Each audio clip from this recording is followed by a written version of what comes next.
आइए देखें कि दशमलव संख्याओं यानी कि डेसिमल्स को आरोही क्रम यानी कि सबसे छोटे से लेकर सबसे बड़े क्रम में किस प्रकार लगा सकते हैं। और मैं चाहूंगा कि आप इस वीडियो को कुछ देर के लिए पॉज करके इसे स्वयं हल करने की कोशिश करें। इसके लिए हम इन संख्याओं के सबसे महत्वपूर्ण स्थान यानी कि इकाई स्थान या वंस प्लेस पर नजर डाल लेते हैं।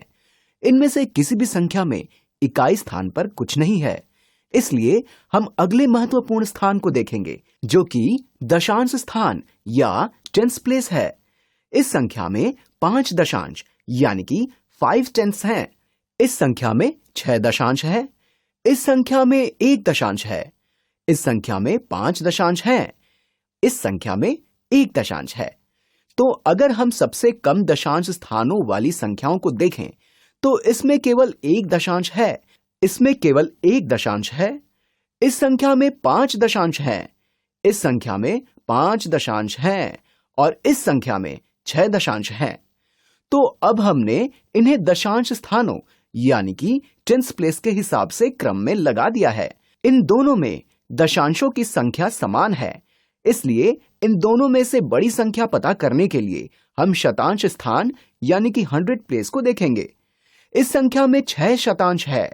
इस संख्या में 5 शतांश है, इसलिए 6 शतांश वाली संख्या अधिक बड़ी है क्योंकि इसमें ज्यादा शतांश हैं।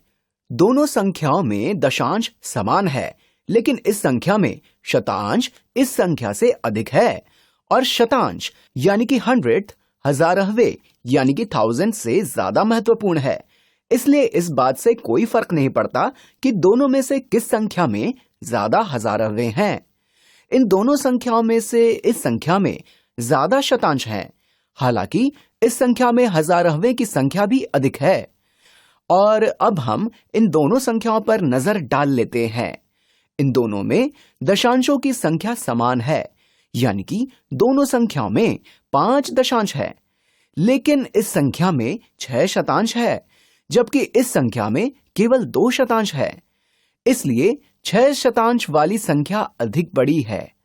और अंत में इस संख्या में 6 दशांश है, यानी कि इस संख्या में बाकी सभी संख्याओं से ज्यादा दशांश या टेंस हैं।